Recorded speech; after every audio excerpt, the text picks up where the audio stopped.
a good way to start this one. All right. Hello, everybody. My name is Dave Scott. I'm the veterinarian here at Carolina Raptor Center, and this is Luke. He's one of our residents.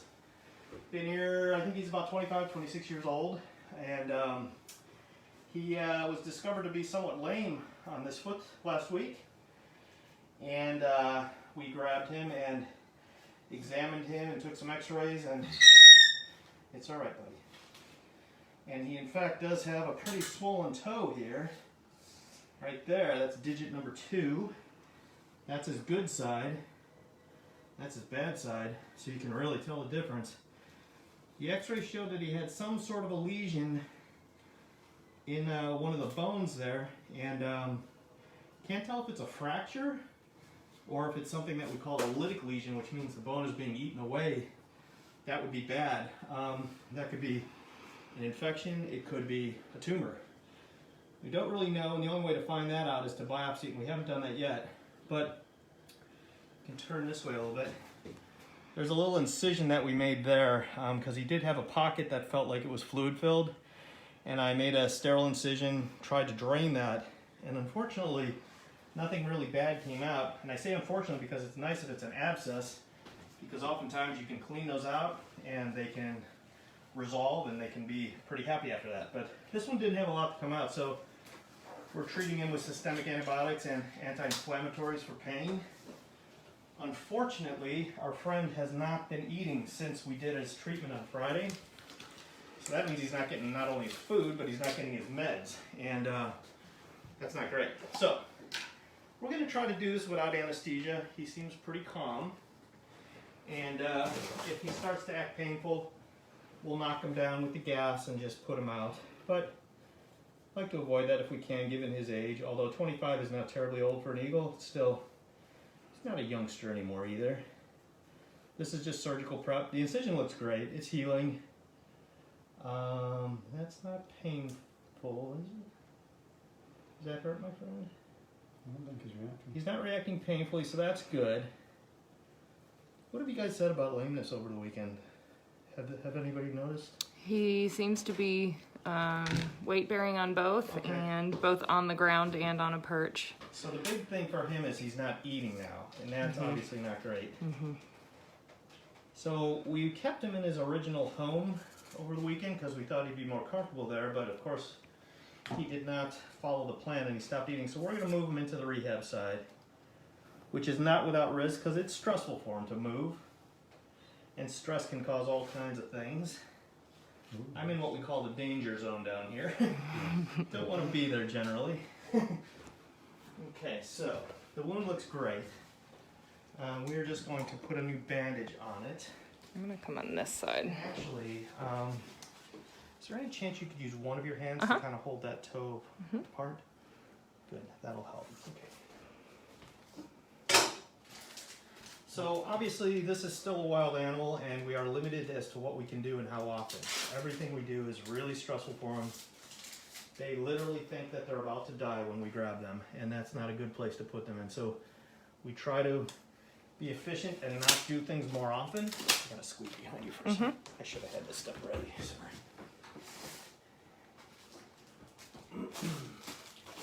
That's just Silverdine ointment. We use that a lot on wounds. Oops, sorry. Excuse me. Joanne, he is a resident bird, so he is a bird that's actually out on our raptor trail that people can see when they come to visit us. That's one of the reasons why he's doing so well, probably. If this were truly a wild bird, a rehab bird, we would definitely need to anesthetize him. Although sometimes the residents can be very difficult too because they're not as scared of us and they feel like they can fight us more. Some of the wild birds just kind of shut down and let us do what they want to do, what we want to do. But okay, this is gonna be tricky to get this between. Yeah, sorry, I can't set I know. the legs. You're all right, bud. You're all right, bud. So this is a vet wrap, just elastic wrap. We're gonna keep that bandage in place. Basically, the wound is healing, but we want to keep it clean. Obviously, they don't live in the cleanest environment possible. We can't teach them to wash their feet. And they use their feet to pick up their food. Yeah, so we're gonna try to just keep this nice and covered and as sterile as we can make it until that seals up well. And if we can get him to start taking his meds, we can control his pain, and if there was an infection in there, the antibiotic will help. Our birds take the same meds that we take, basically. He's on meloxicam, which is a NSAID for pain and inflammation. And he's on clindamycin, which is an antibiotic that's really good at penetrating bone. If anybody's had any dental work lately, they may have put you on clindamycin before or after. It's great in those kind of circumstances. And then tramadol as well. Tramadol as well, right? That's a synthetic opioid. So we try to control their pain with multimodal therapy. So an NSAID and an opioid work really well together. Get the duct tape. Roy wants to know will he peck at the bandage? That's a great question. And luckily, it's one of the reasons I don't deal with parrots, because parrots destroy everything in sight. Birds of prey are awesome. They generally leave their bandages alone, which is just so nice. This guy did chew on his a little bit, but it was still intact as I think you saw. So owls typically are worse on their bandages than diurnal types. I don't know why, but they just maybe more neurotic and picky. But yeah, luckily they do really well. That would make our job a lot harder, I'll tell you, if we had to replace a bandage every day. It would make it almost impossible. Just the stress alone of grabbing them and rebandaging would be so difficult. So we're lucky. The people that deal with parrots, I don't know how they do it, because it's not easy. But duct tape fixes everything, right? Duct tape and a towel is an avian vet's best friend. You're all right, buddy. Yeah, he's doing well. So since he's not eating, raptors don't really drink too much, so we're going to give him a bunch of fluids under his skin, and we're going to give him his medication subcutaneously and intramuscularly too, at least for this dose. And we're going to move him, and hopefully he's going to start eating on his own. Good with this toe? Good with the toe, yeah. So he's got his nice little space boot. Okay. And where's You're all right, friend. Are they crossed over? No. They're not. Okay. Got it? Got it. So they have a. You're all right, bud. You're all right. All right. And he's running out of patience with us. Will he try to fly with the injured talon? It's actually not his talon that's injured. It's his the fleshy part of his toe. And yes, right now he is still flying. He's still walking. He's still weight bearing on the foot. But that's all stuff that we have to keep an eye on, because if stuff like that changes, then Dave would have to change his course of treatment for the bird. And actually, that brings up a good point, because his right foot the other day was slightly pink, the good foot, which means he was bearing more weight on his good leg and protecting his bad foot. And I can see it looks actually better, so I think we're more weight bearing now. That's good. For whatever reason. Matthias, you got an attaboy. You're doing a great job holding him. And although it may look like Matthias has got him in a stranglehold, he does not.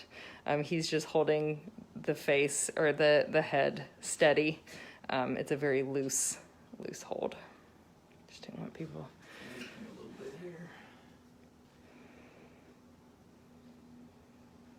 We can give them oral fluids as well, but not as much volume. And it's actually more stressful to be jamming a tube down their throat and being in their face than it is to do this, believe it or not.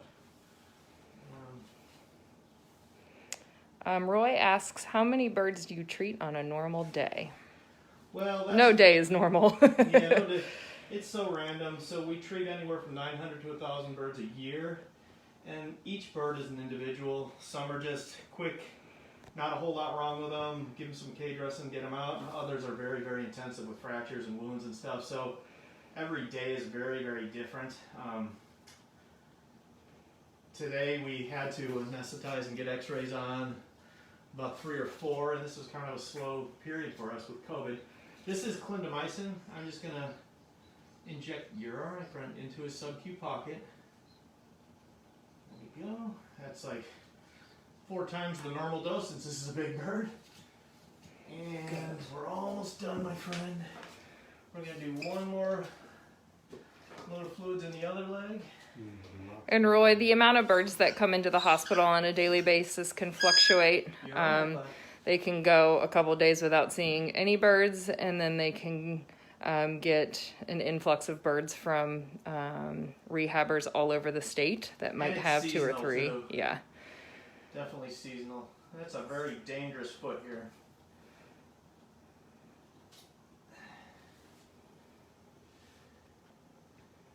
Okay, here we go.